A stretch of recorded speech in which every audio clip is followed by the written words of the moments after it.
Okay students, सो अब हम लोग क्या करते हैं, वेक्टर को आगे ले जाते हैं। ठीक है, कल वेक्टर्स पे हमने जो है ये पढ़ा था कि हमारा इनिशियल वेक्टर्स क्या हैं, को इनिशियल वेक्टर्स क्या हैं, वेक्टर क्या है, एक्सियल वेक्टर क्या है, पोलर वेक्टर क्या है। मतलब एक तरह से हम लोगों ने वेक्टर का इंट्रोडक्शन पढ़ा था। अब हम लोग वेक्टर को थोड़ा सा और आगे ले जाते हैं। ठीक है, सो हमारा आज के ये कुछ टॉपिक्स आपके सामने लिखे हैं जिनको आज के वीडियो में हम कवर करेंगे। ठीक है, पहला हमारा क्या है, पोजीशन वेक्टर है। दूसरा हमारा है मल्टीप्लिकेशन वेक्टर रियल नंबर के through, multiplication vector by scalar, vector addition के तीनों फॉर्मेट जिसमें हम लोग देखेंगे वेक्टर इन सेम डायरेक्शन क्या है, two vector in opposite direction, two vector act at a same angle. Okay, so now let's start the video with the position vector. Okay, so हम लोग पोजीशन वेक्टर के through देखते हैं कि position vector क्या होता है। ओके, सो position vector का सिंपल सा मतलब है कि position vector of an object is an instant is a vector drawn from a origin to the position of the object at that instant। मान लेते हैं थोड़ी देर के लिए कि यहाँ पर ये हमारा y एक्सिस है, ये हमारा x एक्सिस है, और ये जो पॉइंट है पर्टिकुलर ये हमारा क्या है, ओरिजिन पॉइंट है। ठीक है, अब इस ओरिजिन पॉइंट से हमको पॉइंट A तक पोजीशन वेक्टर क्रिएट करना है। सो हम लोग सिंपल से पॉइंट A पर इसका पोजीशन वेक्टर क्रिएट कर देंगे। ठीक है, सो ये जो डिस्टेंस है यही हमारा क्या कहलाता है, पोजीशन वेक्टर कहलाता है।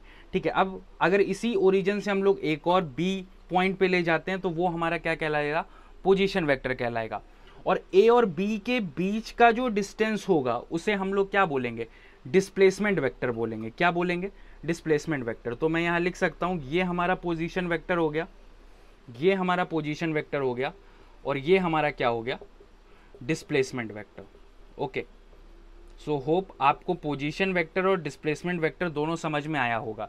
यानी कि कहने का मतलब है कि ओरिजिन से किसी भी पर्टिकुलर पॉइंट तक कोई भी वेक्टर क्रिएट करना वो हमारा क्या कहलाता है, पोजीशन वेक्टर कहलाता है। और किन्हीं भी दो पोजीशन वेक्टर के बीच की जो डिस्टेंस है उसे हम लोग क्या बोल सकते हैं, डिस्प्लेसमेंट वेक्टर बोल सकते हैं। यानी कि displacement vector is that vector which tells how much and in which direction the object has change it position at a given interval of time. यानी कि कोई ऑब्जेक्ट पहले ए पे रहा होगा, वही सेम ऑब्जेक्ट कहाँ चला गया, बी पर चला गया, और वो कितने टाइम में गया और किस डायरेक्शन पे गया और कितनी डिस्टेंस है, ये हमें कौन बता देता है, डिस्प्लेसमेंट वेक्टर बता देता है। ठीक है, सो ये हो गया हमारा पोजीशन वेक्टर और डिस्प्लेसमेंट वेक्टर। होप आपको ये क्लियर हुआ होगा। इसके बाद नेक्स्ट हमारा था आज के दिन का टॉपिक, वो था multiplication by real number. Okay, multiplication करना है कि वेक्टर को रियल नंबर से। तो मान लेते हैं कि हमारे पास कोई भी वेक्टर है, ए वेक्टर। ठीक है, और कोई रियल नंबर हमारा यहाँ पर गिवन है क्या, n।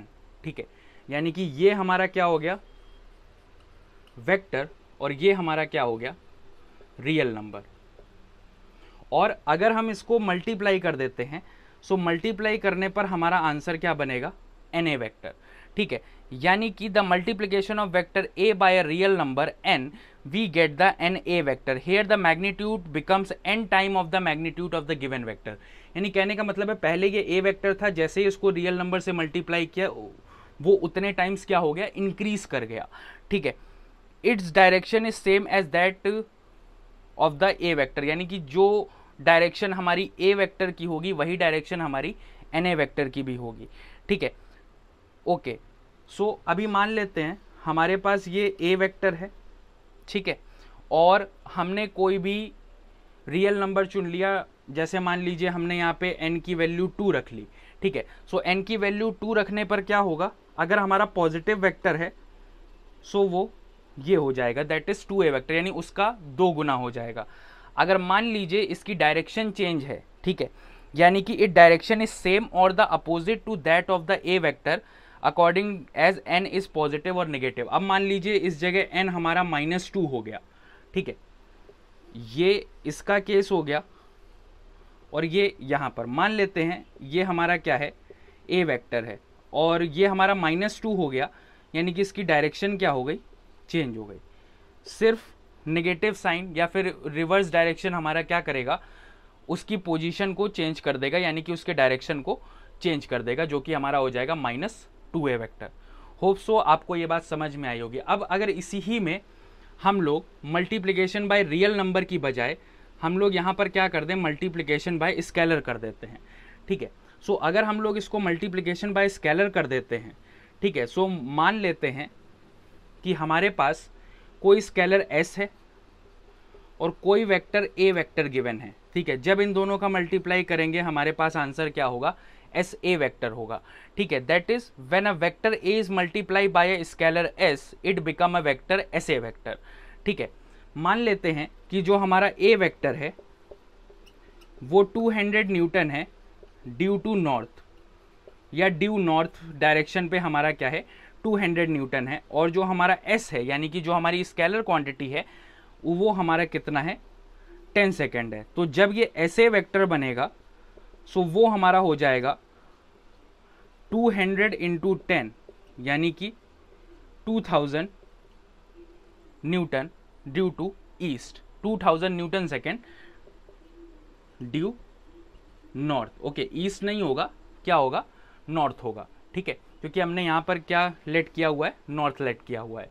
ओके, सो होप आपको मल्टीप्लिकेशन बाय रियल और मल्टीप्लिकेशन बाय स्केलर अच्छे से समझ में आया होगा, ठीक है। ओके,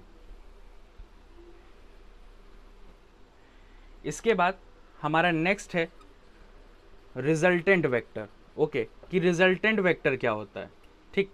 सो रिजल्टेंट वेक्टर की बात करें तो रिजल्टेंट वेक्टर में मान लेते हैं ये हमारा कोई वेक्टर हो गया ए वेक्टर और ये हमारा कोई वेक्टर हो गया बी वेक्टर। सो जो इसका रिजल्टेंट बनेगा वो हमारा क्या होगा, आर वेक्टर होगा। यानी हम सिंपल से कह सकते हैं कि जो आर वेक्टर होगा वो क्या होगा, ए वेक्टर प्लस बी वेक्टर हो सकता है, या अगर वो अपोजिट डायरेक्शन में है तो हो सकता है A vector plus minus B vector हो, ठीक है। ओके, यानी कि सिंपल हम कह सकते हैं the resultant vector of two और more vector is defined as a single vector which produce the same effect as it produce the individual vector together. यानी कि जो ए वेक्टर और बी वेक्टर रिजल्ट प्रोड्यूस करेंगे, जो भी उनके effects होंगे, वही सिमिलर इफेक्ट कौन प्रोड्यूस कर दे, आर वेक्टर प्रोड्यूस कर दे। सो वो हमारे लिए क्या हो जाते हैं, रिजल्टेंट वेक्टर। अब इन्हीं दो केसेस पे हमारे जो है बनते हैं क्या, वेक्टर एडिशन, यानी कि हम लोग किन्हीं भी दो वेक्टर को कैसे ऐड कर सकते हैं। सो जो हमारा ये पहला केस है, इसमें जब कभी भी दो वेक्टर हमारे सेम डायरेक्शन पे होंगे, यानी कि उनकी डायरेक्शन जो है चेंज नहीं होगी, सो यहाँ पे क्या हो जाएगा, R is equals to A vector plus B vector हो जाएगा, ठीक है। अब कैसे, अब ये देख लेते हैं। मान लेते हैं हमारे पास ये कोई ए वेक्टर है और ये कोई हमारे पास क्या है, बी वेक्टर है, ठीक है। अब जब रिजल्टेंट बनेगा सो ये हमारा ए वेक्टर हो जाएगा और ये हमारा बी वेक्टर हो जाएगा, और ओवरऑल हमारे पास क्या मिलेगा, R vector equals to A vector plus B vector. यानी कि वेक्टर जब हमारे क्या हो, सेम डायरेक्शन पे हो, तो हमें R vector is equals to A vector plus B vector मिलता है, यानी कि बी वेक्टर इसमें ऐड हो जाएगा, ठीक है। इसके बाद हमारा अगला यहां पर पॉइंट आता है, vectors are in opposite direction. Vectors जो हैं वो हमारे अगर ऑपोजिट डायरेक्शन में हो जाते हैं, सो मान लेते हैं हमारे पास ये कोई वेक्टर है ए वेक्टर और ये कोई वेक्टर है हमारे पास बी वेक्टर। ओके, सो इसका जो रिजल्टेंट बनेगा वो कुछ ऐसा हो जाएगा, ए वेक्टर ये और बी वेक्टर दिस। सो यहाँ पर आएगा R vector is equals to A vector plus minus of B vector. Okay, is I think ये आपको क्लियर हो गया होगा। Okay, so this is it in this video, and in next video we are going to discuss about the parallelogram law of vector and the triangle law of vector addition. Okay, till then take care, stay tuned and subscribe my channel.